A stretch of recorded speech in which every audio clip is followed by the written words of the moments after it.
अस्सलाम वालेकुम नाज़रीन, एक नए वीडियो के साथ मैं हूं आपका मेज़बान रज़ा अब्बास। बहुत बड़ा ब्रेक थ्रू आप इसको कह सकते हैं। बीजिंग के अंदर जो एक अहम सैफ़रीक़ी इजलास हुआ वज़ीर ख़ारजा का, इस इजलास के अंदर निकल कर जो ख़बर सामने आई है उसके ऊपर बात करनी है और सवालात खड़े हो रहे हैं कि क्या पाकिस्तान ने अफ़गान तालिबान की हुकूमत को बाकायदा तस्लीम कर लिया है? क्या उसके बाद अफ़गान पनाहगज़ीनों वाला मामला थम गया है? वो कौन कौन से पॉइंट थे जो चीन और पाकिस्तान की जानिब से रखे गए अफ़गान तालिबान के सामने, और उसके बाद अफ़गान तालिबान ने क्या मौक़िफ़ अपनाया और भारत को किस तरह से शिकस्त हुई है?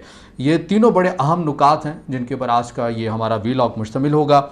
और मैं ये वीलॉग शुरू करने से पहले आपसे दरख्वास्त कि इस वीडियो को लाइक और चैनल को सब्सक्राइब ज़रूर कीजिएगा। तो मामला कुछ यूँ है कि आपको मालूम है कि पाकिस्तान के नायब वज़ीर आज़म और वज़ीर ख़ारजा इसहाक़ डार बीजिंग के विज़िट पे जाते हैं। 3 दिन का ये दौरा होता है। इसी तरह अफ़गान तालिबान से उनके अबूरी वज़ीर ख़ारजा आमिर खान मुत्तक़ी होते हैं और बीजिंग से चीन के वज़ीर ख़ारजा। मामला क्या होता है, एजेंडा क्या होता है इस अफ्रीकी इजलास का?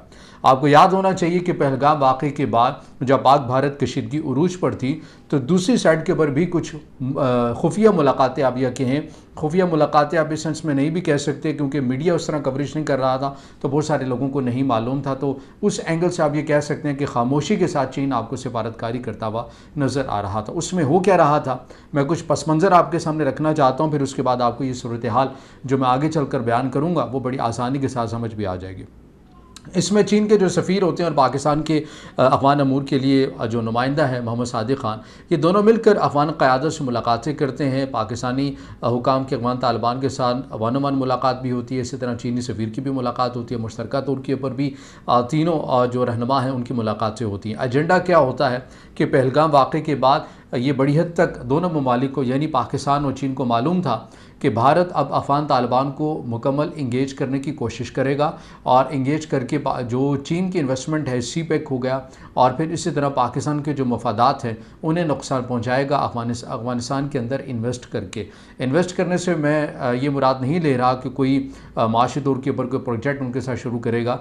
इन्वेस्ट करने से मुराद ये कि अफ़गानिस्तान की सरजमीन के ऊपर जो कलदम TTP मौजूद है, BLA मौजूद है, उनके मास्टरमाइंड, उनके सहूलतकारों और उनके लीडरान जो मौजूद हैं उन्हें फ़ंड जारी करेगा और उन्हें सपोर्ट करेगा या फिर उनकी सपोर्ट मज़ीद बढ़ा देगा। मकसद ये होगा कि पाकिस्तान को गैर मुस्तहकम किया जाए। इससे दो चीज़ें भारत हासिल करना चाहता था, पहले भी वो कर रहा था अब, लेकिन अब इस काम में शिद्दत को लाना चाहता था।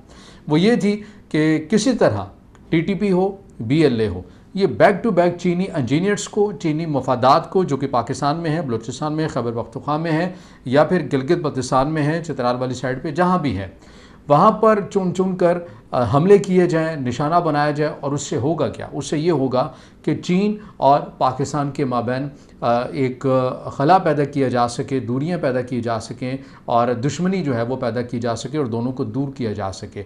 आपको मालूम होगा कि इससे पहले भी पाकिस्तान के अंदर चीनी इंजीनियर्स को निशाना बनाया गया और उसके अंदर बाज़ औक़ात चीन की जानिब से काफ़ी सख्त रद्दमल भी सामने आता था कि हमारे लोगों की हिफाजत कीजिए। तो ये एक प्लानिंग आपको मरबूत किस्म की भारत की नज़र आती थी। वो ये चाहता था कि इस तरह हम करके चीन को पाकिस्तान से दूर कर सकते हैं और चीन इस बात को भी समझ लेगा कि पाकिस्तान हमारा इत्तेहादी दोस्त नहीं हो सकता, क्योंकि ये तो हमारी ही इन्वेस्टमेंट को भी दाव पर लगा रहा है और हमारे शहरियों की जान भी जो है वो बड़ी उनकी कोई सेफ्टी नहीं है। लेकिन पहलगाम वाक़े के बाद चीन और पाकिस्तान ने मिलकर ये काविश की कि हमें फ़ौरी तौर के ऊपर उस ब्लॉक को, उस रास्ते को ही बंद कर देना चाहिए। फिर हुआ क्या, उसके अंदर मज़ीद पेशरफ्त आगे बढ़ती है और उसके अंदर अफ्रीकी इजलास के अंदर अफ़गान तालिबान के अबूरी वज़ीर ख़ारजा आमिर खान मुत्तक़ी को भी बीजिंग में बुलाया जाता है, पाकिस्तान के भी वज़ीर ख़ारजा जाते हैं। अब उसके अंदर जो मेन चीज़ एक नुक्ता था वो ये था कि पाकिस्तान ने अफ़गान तालिबान से हर तरह से एहतजाज अपना रिकॉर्ड करवाया, उनके शहरियों को भेजने की पॉलिसी अपनाई और फिर उसके बाद तिजारत भी काफ़ी हद तक बंद हुई, उसके अंदर सख्त शराइत कर दी गई, आप ये कह सकते हैं। फिर बॉर्डर भी काफ़ी हद तक कशीदगी के माबैन दोनों ममालिक में जो कशीदगी रही उसकी वजह से बॉर्डर भी बंद हुआ, जिसकी वजह से अफ़गानिस्तान को ज़्यादा नुकसान उठाना पड़ा। तो पाकिस्तान कहीं ना कहीं हरबे इस्तेमाल कर रहा था अफ़गान तालिबान के ऊपर प्रेशराइज उसको किया जा सके। उसकी वजह ये थी कि अफ़गानिस्तान की सरजमीन पाकिस्तान के अगेंस्ट मुसलसल इस्तेमाल हो रही थी। अब इसके अंदर ये जो चीज़ बीजिंग के अंदर इजलास हुआ, इसके अंदर भी ये पाकिस्तान ने अपने तमाम कंसर रखे हैं, ना सिर्फ पाकिस्तान ने बल्कि चीन ने भी रखे हैं।